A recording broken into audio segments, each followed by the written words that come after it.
Good morning, students. Again, I welcome in the next session of animal husbandry.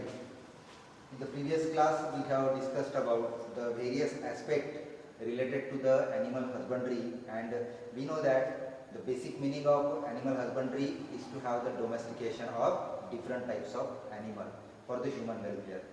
तो किस तरीके के animals का और कौन से एनिमल का डोमेस्टिकेशन हमने करना है जिससे हमको 2-3 लेवल के बेनिफिट इस प्रोजेक्ट से या फिर इस पर्टिकुलर मेथड से हमको मिलने वाला है। तो मैंने आपको एक चीज़ बताया था कि सबसे इम्पोर्टेंट चीज़ होती है कि ये हमारे लाइफ स्टॉक का प्रॉपर यूटिलाइजेशन किया जाना है।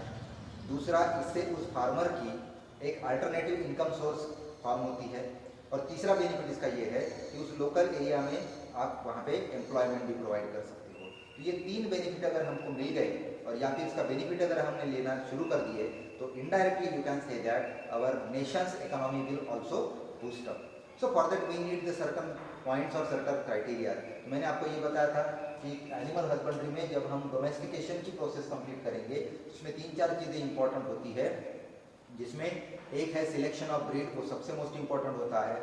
दूसरी चीज़ आप देखेंगे maintenance of the hygienic condition, that is cleanness. तीसरा है availability of the different types of raw material which are required for the process और फॉर द डोमेस्टिकेशन। फीडिंग का नॉलेज हमको होना जरूरी है कि कौन से सीजन में कौन से स्पेसीज को किस तरीके का फीडिंग और कितने लेवल का फीडिंग देना चाहिए, इसके बारे में भी हमको साइंटिफिक नॉलेज होना चाहिए।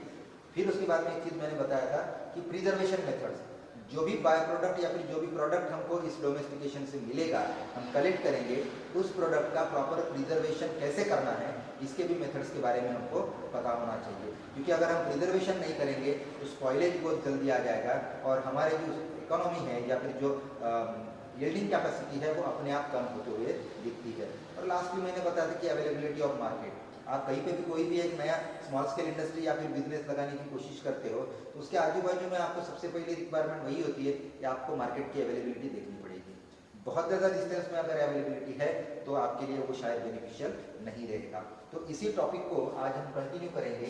तो उसमें सबसे पहला डोमेस्टिकेशन दिया गया है वो है डेयरी फार्म।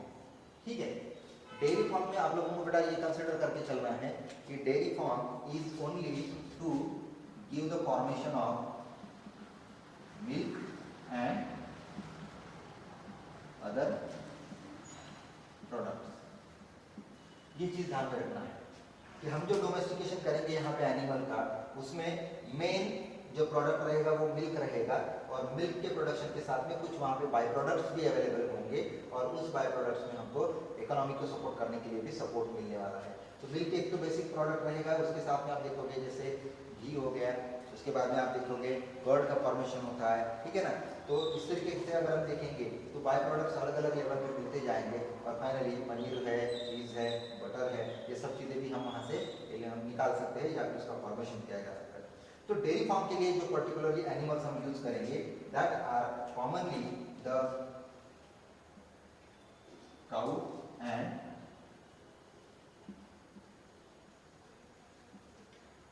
बफेलो।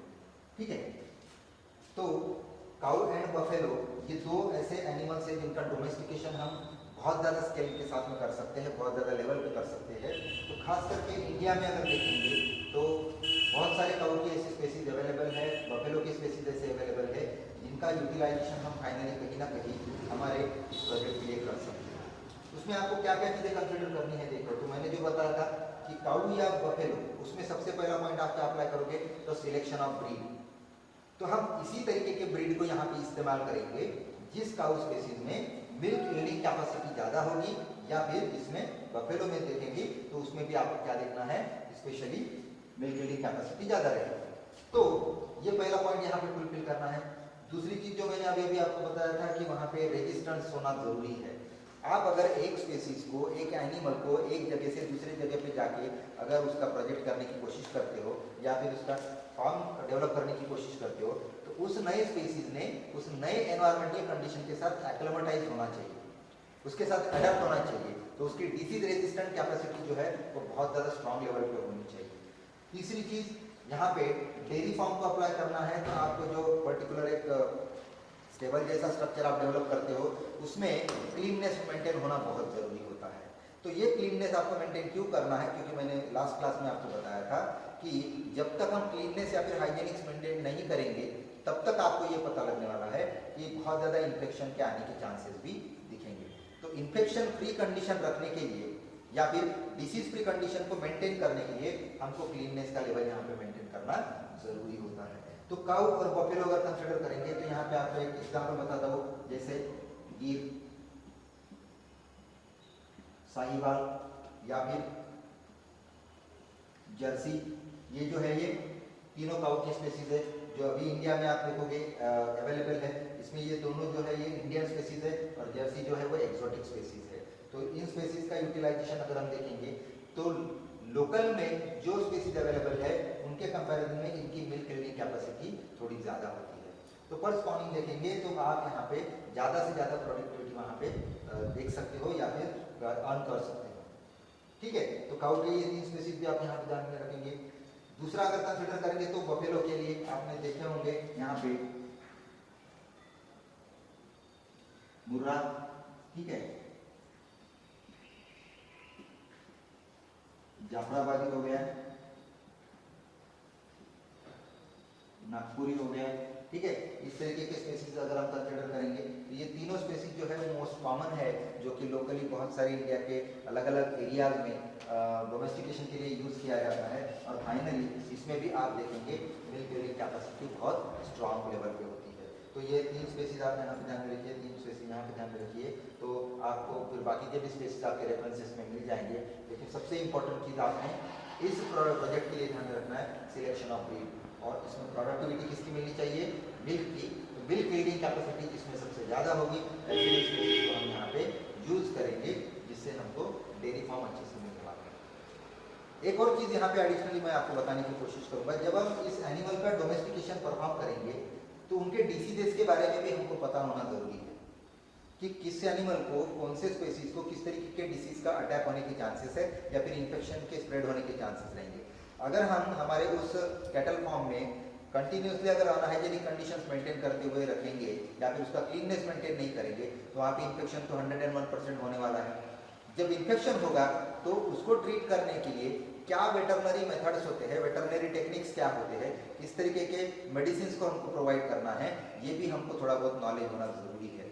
क्योंकि प्रिलिमिनरी बेसिस पे जब हम प्राइमरी ट्रीटमेंट प्रोवाइड करेंगे तो हमको उस डिसीज के बारे में आइडिया होनी चाहिए कि क्या वो डिसीज वायरल है, बैक्टीरियल है या फिर वो फंगल डिसीज है। तो ये कैटेगराइजेशन भी पता होना जरूरी है, फिर उसके बारे में थोड़े से रेमेडियल प्रोसेस भी पता होना जरूरी है, और फाइनली हम देखेंगे हम डॉक्टर्स को बुला के वेटरनरी ट्रीटमेंट भी वहाँ पे प्रोवाइड कर सकते हैं। तो ओवरऑल समझ के चीजिए कि आपको अगर ये प्रोजेक्ट अच्छे से परफॉर्म करना है तो सभी चीज़ों का नॉलेज आपके पास प्रॉपर लेवल पे होना चाहिए। तो यहाँ पे हम इस पहले प्रोजेक्ट को खत्म कर रहे हैं मिल्क के और उसके बाय प्रोडक्ट्स को फॉर्मेशन करने के लिए। आपको तो पता है कि मिल्क और अदर प्रोडक्ट्स का प्रिजर्वेशन हम जनरली फ्रीजिंग टेक्निक से करते हैं, जिससे फिर हम सेलिंग भी कर सकते हैं लोकल मार्केट में, या फिर उसके पैकिंग के थ्रू भी हम उसका लोकल मार्केट में सेलिंग कर सकते हैं। तो इस तरीके से उस पर्सन की, उस फार्मर की प्रोडक्टिविटी या फिर उसकी यील्डिंग कैपेसिटी जो है वो अपने आप इंक्रीज होते हुए दिखेगी। तो ये रहेगा आपका डेयरी फार्म का project.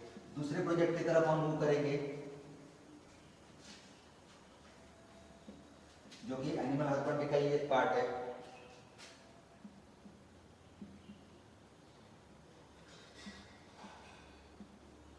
Poultry farm, this is you can consider the proper domestication of birds. कौन से बर्ड्स का हम यहाँ पे यूज करेंगे, तो हेन लिख लीजिए, ठीक है, या फिर आप फाउल लिख लीजिए, या फिर आप डक का भी डोमेस्टिकेशन करते हो। सबसे ज्यादा यहाँ पे डोमेस्टिकेशन जो किया जाता है वो हेन या फिर चिकन का हम कंसिडर करेंगे, और डक का भी वहाँ पे फॉर्मेशन हम देख सकते हैं। तो जब बर्ड्स का हम डोमेस्टिकेशन यहाँ पे करने वाले हैं स्पेशली, तो उसका पर्पस क्या है, उसके प्रोडक्ट्स क्या है, ये भी हमको पता होना जरूरी है कि मार्केट में हम उसको कैसे सेल कर सकते हैं। तो पोल्ट्री फार्म में खास करके आपको दो तरीके के फॉर्म्स बनाना जरूरी होता है। एक पहला फॉर्म हम कंसिडर करेंगे, इसको हम लिखेंगे एग लेयर्स, ठीक है। दूसरा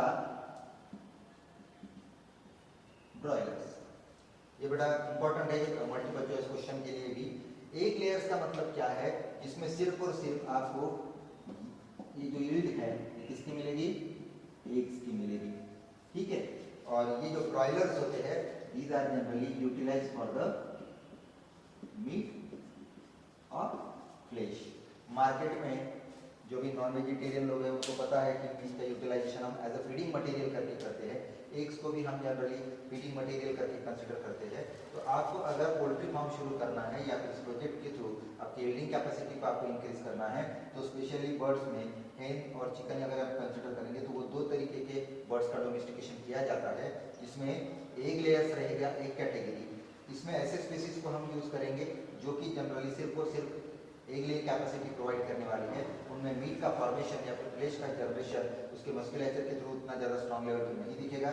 और ब्रॉयलर्स मतलब इनमें आपको एग लेइंग कैपेसिटी नहीं दिखेगी, these are only and only use for the yielding capacity of meet.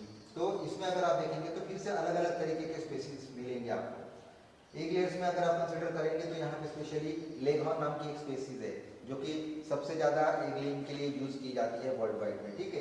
फिर आप देखेंगे वहाँ पे लेगहॉर्न, ध्यान में रखना है नाम, अमेरिकन प्लायमाउथ करके एक स्पेसीज है, स्विस करके एक स्पेसीज है, ठीक है। तो ऐसे स्पेसीज को जब एक्सोटिक या फिर इंडियन स्पेसीज भी अगर कंसिडर करते हैं तो वहाँ पे आपने एग लेइंग के लिए यूज करना है। ब्रॉयलर पर्पस के लिए अगर आप देखेंगे तो यहाँ पे एक स्पेसीज में लिख देता हूँ जो आपके कन्वीनियंस के लिए रहेगा, कड़कनाथ। ये अभी वेल नोन स्पेसीज है। ऐसा कहा जाता है कि इस स्पेसीज में एक तो मीट की क्वांटिटी बहुत ज़्यादा होती है और उसकी न्यूट्रिशनल वैल्यू भी बहुत ज़्यादा होती है, प्रोटीन का कंटेंट इनमें बहुत ज़्यादा पाया जाता है, इसलिए ये न्यूट्रिशनली रिच मीट प्रोवाइड करने के लिए स्पेसीज डेवलप की गई है। तो ऐसे स्पेसीज का अगर हम जनरली यहाँ पे यूटिलाइजेशन पोल्ट्री फार्म में करेंगे तो यहाँ पे अपने आप देखेंगे यील्डिंग कैपेसिटी इंक्रीज होगी और फाइनली प्रोडक्टिविटी इंक्रीज होगी, तो इकोनॉमिकल कंडीशन भी वहाँ पे जनरेट होने के चांसेस मैक्सिमम दिखेंगे। तो इस दो कैटेगरीज के आपने बर्ड्स को यहाँ पे ग्रो करना है, कल्टीवेट करना है और डोमेस्टिकेशन के थ्रू फाइनली ये अलग अलग प्रोडक्ट्स को मार्केट में सेल करना है।